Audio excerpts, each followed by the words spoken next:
Hi friends, welcome to our SNT classes.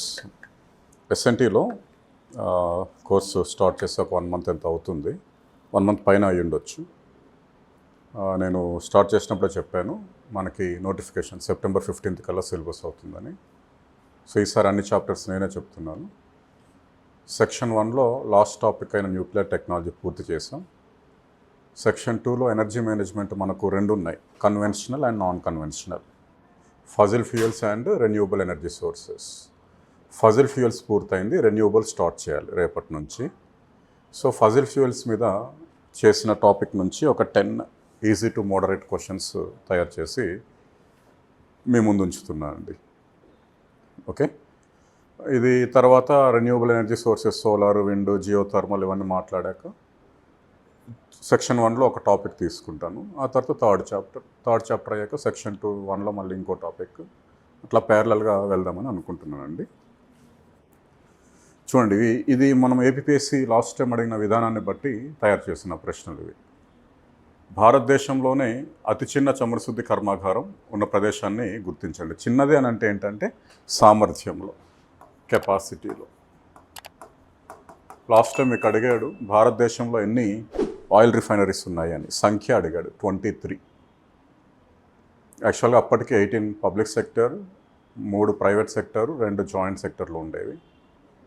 ఇప్పుడు 19 government of India అంటే public సెక్టర్లో ఉన్నాయి, 3 ప్రైవేట్ సెక్టర్లో ఉన్నాయి, 1 జాయింట్ సెక్టర్ కానీ అది కూడా ప్రైవేట్ సెక్టర్లో చూపెడుతున్నారు. మొత్తానికి 23 ఉన్నాయి.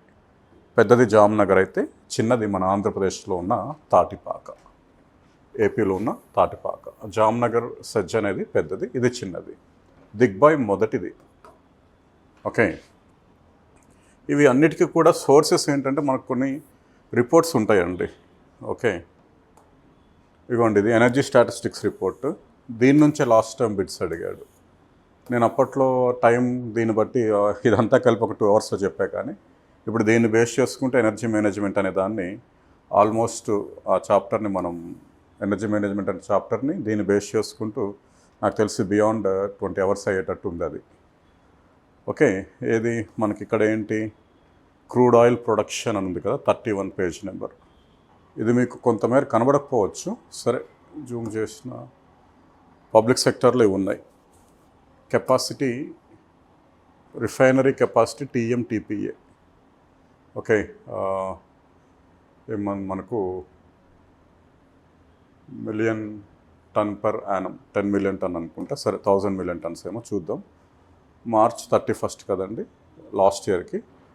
ఇక్కడ చూస్తే అన్నిటికీ కూడా 1200, 6000, 13,000 ఇట్లా 650 ఉంది చూడండి. 650 దిగ్బాయ్ ఉంది.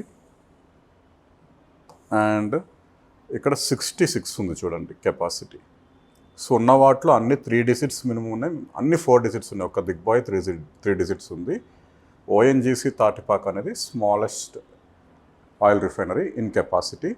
కొంచెం అస్పష్టంగా ఉండొచ్చు మీకు ఇప్పుడు ఇది. సరే క్లాస్లో అయితే ఇది డౌన్లోడ్ చేసి సపరేట్గా చూసి చెప్పడం జరిగింది, మ్యాప్ కూడా వేసి చెప్పడం జరిగిందండి. పెద్ద తరహా జల విద్యుత్ స్థాపిత సామర్థ్యం ఆధారంగా క్రింది రాష్ట్రాలను అవరోహణ క్రమంలో అమర్చండి. Arrange the following states based on their installed capacity of large hydel power. మనకు హైడల్ పవర్కి సంబంధించి లార్జ్ హైడల్ అంటే మినిమం 100 megawatts విద్యుత్ ఉత్పత్తి చేయాలి. అక్కడ ఆ ప్రాజెక్ట్ 100 megawatts విద్యుత్ ఉత్పత్తి చేస్తే ఆ ప్రాజెక్ట్ని లార్జ్ హైడల్ అంటాం. లార్జ్ హైడల్ పరంగా ప్రజెంట్ అదే స్టేటస్లో దాంట్లో మనకు అదే రిపోర్ట్లో తెలంగాణ 4th ప్లేస్లో ఉంది, కర్ణాటక 1st ప్లేస్లో ఉంది, మహారాష్ట్ర 2nd అనుకుంటా. సో మనకు సి ఫస్ట్లో ఉండాలి, లాస్ట్ డి ఉండాలి. Okay, Karnataka 1st place, Maharashtra 2nd, Himachal 3rd, Telangana 4th. అంటే మనకు CABD అని ఉండాలి. CABD 4thది ఆన్సర్. ఓకే, మనకు మినీ హైడల్లో కూడా మారిపోతుంది. మినీ హైడల్లో కొన్ని స్టేట్స్ మారవచ్చు ఇక్కడ. ఓకే, మనకు ఉత్తరాఖండ్ మధ్యలో రావచ్చు. లార్జ్ హైడల్ వేరు, ఇక్కడ ఇన్స్టాల్డ్ కెపాసిటీ స్థాపిత శక్తి వేరు, కెపాసిటీ పొటెన్షియల్ వేరు, సామర్థ్యం వేరు. మన భారతదేశంలో జల విద్యుత్ సామర్థ్యం ఎక్కువగా ఉన్న రాష్ట్రం ఏంటో తెలుసా, మీరు ఆశ్చర్యపోతారు. భారతదేశంలో ఇప్పటికీ జల విద్యుత్ స్థాపితం ఇన్స్టాల్డ్ చేసింది 51 gigawatts. అంటే ప్రాజెక్టులు కట్టి ఉత్పత్తి చేయడానికి అనుకూలంగా ఉంది 51, కట్టిన తర్వాత ఉత్పత్తి చేసింది కనీసం ఒక్కసారైనా చూస్తే 51 గిగావాట్లు. 50 గిగావాట్లు ఒకటే రాష్ట్రం నుంచి మనం ఫ్యూచర్లో ప్రొడ్యూస్ చేయొచ్చు. ఒకటే రాష్ట్రానికి అంత సామర్థ్యం ఉంది. ఏ రాష్ట్రం అంటే అరుణాచల్ ప్రదేశ్. దీన్ని ఏమంటున్నాం? పొటెన్షియల్. మరి అరుణాచల్ నుంచి ఏమైనా ఉత్పత్తి చేస్తున్నామా అంటే చాలా తక్కువ, 1 గిగావాట్ కూడా ఇంక ఉత్పత్తి చేయట్లేదు. కానీ ఆ స్టేట్కి అంత సామర్థ్యం ఉంది బికాస్ ఆఫ్ బ్రహ్మపుత్ర, దానికి ట్రిబ్యూటరీస్. ఇండియాలో ఓవరాల్గా స్థాపితం ఇప్పటికి ఎంత ప్రొడ్యూస్ చేస్తున్నామంటే 51. కానీ ఒక అరుణాచల్ నుంచి 50 వీ కెన్ ప్రొడ్యూస్, దానికి అంత సామర్థ్యం ఉంది అని అర్థం. ఇక్కడ మనం సామర్థ్యము చూస్తున్నాము, స్థాపితము చూస్తున్నాము, అదేవిధంగా ఉత్పత్తి కూడా చూస్తున్నాం. 3 రకాలు అడుగుతున్నాడు ఎగ్జామ్లో. సామర్థ్యము దేనికి ఎక్కువ ఉంది, స్థాపితం దేంట్లో ఎక్కువ ఉంది, ఉత్పత్తి ఎక్కడ ఎక్కువ జరుగుతుంది అని అడుగుతున్నాడు. గుర్తుంచుకోవాల్సి ఉంటుంది. సరే, దీన్ని కూడా మనం అదే రిపోర్ట్ని బేస్ చేసుకొని చెప్పొచ్చండి.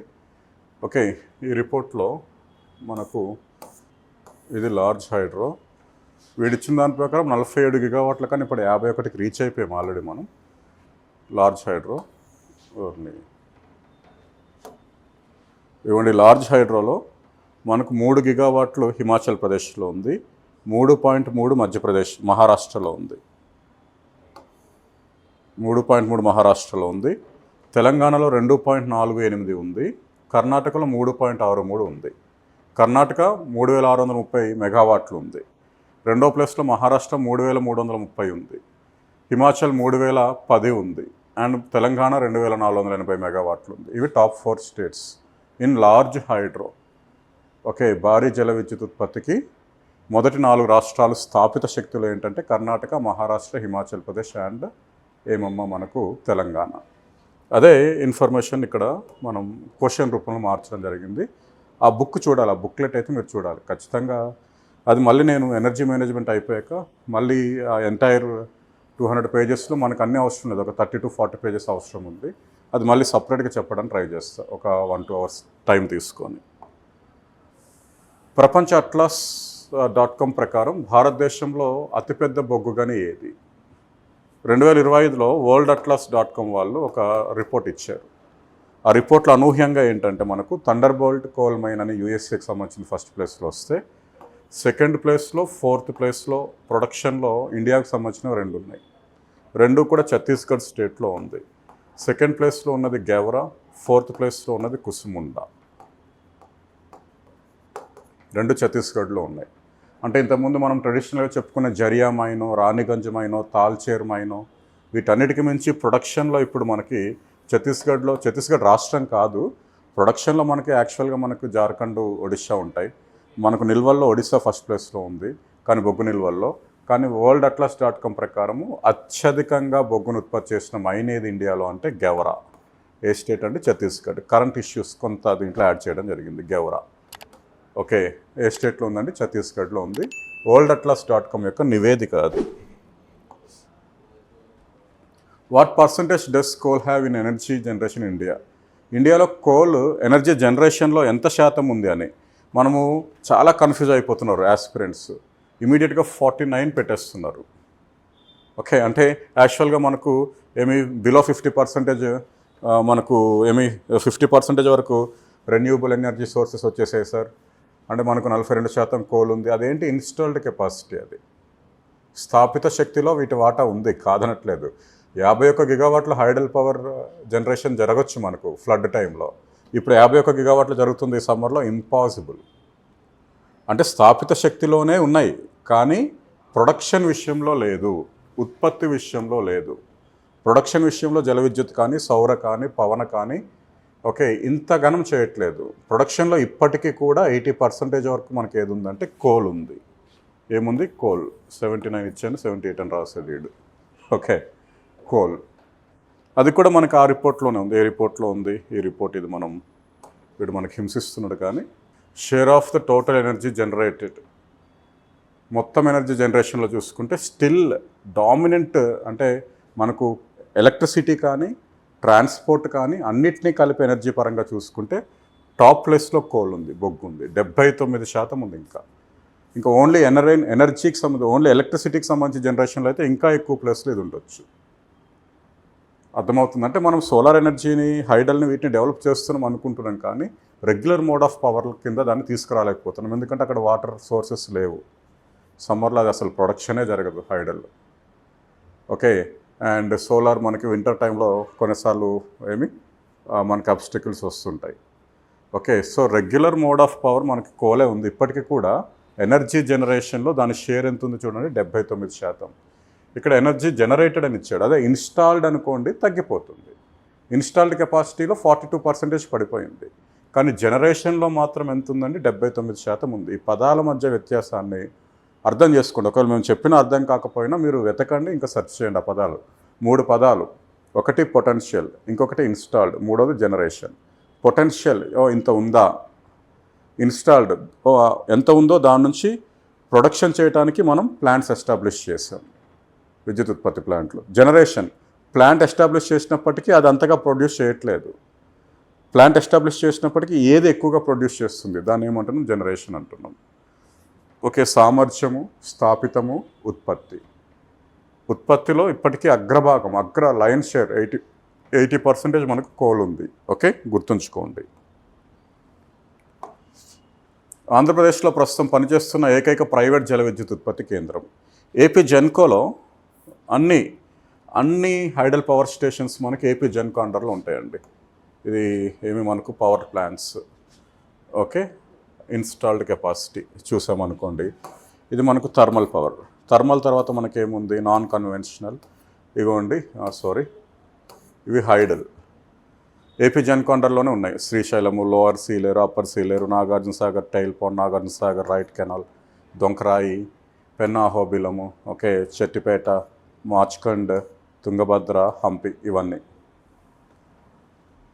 ఓకే, మరి అవన్నీ ఉన్నాయి అంటే మనకి ఇక్కడ చెప్పుకున్నామని, చెట్టిపేట ఉంది, చిత్రకొండ అంటే ఇదే మనం ఏమంటున్నాం, మార్చ్కండ్ అని పిలుస్తున్నాం, పెన్నా అహోబిలం, అనంతపురం, ఇవన్నీ ఉన్నాయి. ఇదొక్కటే లేదు, సోమశిల దగ్గర ఒక 12 మెగావాట్స్ తోటి.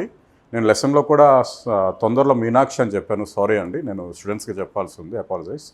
ఇది మీనాక్షి కాదు, బాలాజీ అనే ప్రైవేట్ ఫర్మ్ ప్రొడ్యూస్ చేస్తున్నారు. మీనాక్షి వాళ్ళు మనకు కృష్ణపట్నంలో థర్మల్ పవర్ స్టేషన్స్ హ్యాండిల్ చేస్తున్నారు, కానీ ఇది ఎవరంటే బాలాజీ అనే సంస్థ మనకు ఏం చేస్తుందండి, మనకు సోమశిల దగ్గర ప్రైవేట్ జల విద్యుత్ ఉత్పత్తి కేంద్రాన్ని 12 మెగావాట్స్ తోటి ఇన్స్టాల్ చేయడం జరిగింది. ఓకేనా. సో రాష్ట్రంలో ఉన్న ఏకైక ప్రైవేట్ జల విద్యుత్ ఉత్పత్తి కేంద్రం సోమశిల. భారీ జల విద్యుత్ సామర్థ్యం ఎక్కువగా ఉన్న రాష్ట్రం. ఇక్కడ చూడండి, సామర్థ్యము, పొటెన్షియల్ చెప్పాను కదండి. వీటన్నిటిలో 10,000, 15,000 అంతకు మించి లేదు. 50,000 ఉన్న ఏకైక రాష్ట్రం ఏంటంటే అరుణాచల్ ప్రదేశ్. మరి 50,000 మెగావాట్లు ప్రొడ్యూస్ చేస్తున్నామంటే లేదు, కనీసం 1000 కూడా ప్రొడక్షన్ చేయలేకపోతున్నాము. ఇప్పుడు దాన్ని మనం కార్యరూపంలో దాల్చడానికే సియాంగ్ అనే ప్రాజెక్ట్ అనౌన్స్ చేసాం 10,000 మెగావాట్లతోటి. ఓకే, సో కాకపోతే అరుణాచల్లో 50,000 మెగావాట్లు ప్రొడ్యూస్ చేస్తున్నామో లేనే లేదు. అంటే జల విద్యుత్ అంటే అరుణాచల్లో మనం ప్రొడ్యూస్ చేస్తుంది 1000 మెగావాట్లు దాటట్లేదు. కానీ అది అరుణాచల్ రాష్ట్రం ఎంత మ్యాక్సిమం ప్రొడ్యూస్ చేయగలదు అంటే, బ్రహ్మపుత్ర వనరులను వినియోగించుకుంటే 51,000 మెగావాట్లు ప్రొడ్యూస్ చేయగలదంట ఇది. వీటన్నిటికి అంతలేదు, ఇవన్నీ 15,000, 14,000లోనే ఉన్నాయి. ఇదొక్కటే హయ్యెస్ట్గా 50,000 మెగావాట్లతోటి జల విద్యుత్ని ప్రొడ్యూస్ చేసే సామర్థ్యం ఉంది. అది ఇన్స్టాల్డ్ చేయాలంటే మనం పవర్ ప్రాజెక్ట్స్ కట్టాలి. కట్టిన ఉత్పత్తి చేయాలంటే వాటర్ రెగ్యులర్గా ఫ్లో ఉండాలి. దాన్ని ఉత్పత్తి అంటాం. ఉత్పత్తి చేస్తే ప్రాజెక్ట్ కడితే స్థాపితం అంటాం. ప్రాజెక్ట్ నుంచి ఉత్పత్తి జరిగితే ఉత్పత్తి, ఓకే, ప్రొడక్షన్. కడితే ఇన్స్టాలేషన్. దానికి ఉంది సహజ సిద్ధంగా, దానికి ఆ సామర్థ్యం ఉంది, దానికి ఆ కెపాసిటీ ఉందంటే ఏమంటున్నాం, సామర్థ్యము అని పిలుస్తున్నాం.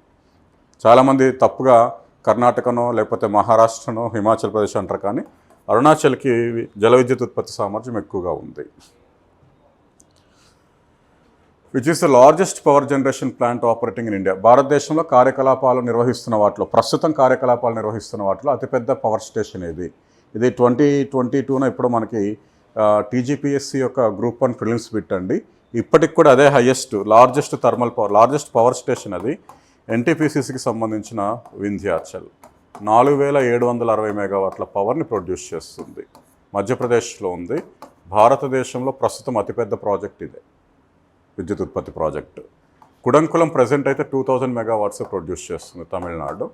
అణు విద్యుత్ ఉత్పత్తి కేంద్రాల్లో పెద్దది అది. రామగుండం అయితే దక్షిణ భారతదేశంలో అతిపెద్ద విద్యుత్ ఉత్పత్తి ప్లాంట్, 2,600 మెగావాట్స్. అయితే ఇక్కడ కాకుండా కొంచెం దూరంలో మళ్ళీ ఎన్టీపీసీ తెలంగాణ అని మరొక 1600 మెగావాట్లు ఇన్స్టాల్ చేశారు. రెండు యాడ్ చేసినా 4200 అవుతుంది. ముంద్ర భారతదేశపు మొట్టమొదటి యుఎంపిఎస్ గుజరాత్లో టాటా పవర్ వాళ్ళు ఎస్టాబ్లిష్ చేశారు. సో ఈ ప్రశ్నకు ఆన్సర్ ఏంటంటే ఎన్టీపీసీ వింధ్యాచల్. సూక్ష్మ జల విద్యుత్ ప్రాజెక్ట్ యొక్క గరిష్ట ఉత్పత్తి సామర్థ్యం ఎంత? The maximum capacity of micro hydel power. Micro, mini, small, medium, large, pico. Large అంటే మినిమం 100 మెగావాట్స్ ఉండాలి, మినిమం. మీడియం అంటే 10 to 100 మెగావాట్స్ అని ఈ మధ్య నిర్ణయిస్తున్నారు. స్మాల్ అంటే 1 to 10 మెగావాట్స్. మినీ అంటే మనకు 1 మెగావాట్ మనకు హైయెస్ట్, లోయెస్ట్ 100 కిలోవాట్స్. మైక్రో అంటే 5 కిలోవాట్స్ టు 100 కిలోవాట్స్. పికో అంటే 5 కిలోవాట్స్ బిలో. అంటే మనకు మైక్రోలో మ్యాక్సిమం ఎంత అన్నాడు, మైక్రో యొక్క గరిష్ట ఉత్పత్తి ఎంత ఉంది? 100 కిలోవాట్లు ఉంది. కాబట్టి మన ఆన్సర్ ఏంటి? 100 కిలోవాట్స్. అదే మినిమం ఎంత అంటే 5 కిలోవాట్స్. మినీ హైడల్ యొక్క మినిమం ఎంత? 100 కిలోవాట్స్. మ్యాక్సిమం ఎంత? 1 మెగావాట్ అని అర్థం. ఇలాంటివి కూడా ఎగ్జామ్లు అడుగుతున్నాడండి, గమనించుకోవాలి. యుఎంపిఎస్ల ఏర్పాటులో ఆర్థిక సహకారాన్ని కేంద్ర ప్రభుత్వం తరఫున అందిస్తున్న సంస్థ ఏది? మనకి ఒక్కొక్కదానికి ఒక్కొక్కటి ఉంది. Solar energy corporation of India సౌర విద్యుత్కి అట్లా ఉంది. ఇక్కడ యుఎంపిఎస్ ఏర్పాటుకి ఒక సంస్థను ఏర్పాటు చేశారు. సో నాబార్డు వ్యవసాయము, ఆర్బీఐ డైరెక్ట్ లోన్స్ ఇవ్వదు. ఈ రెండిట్లోనే.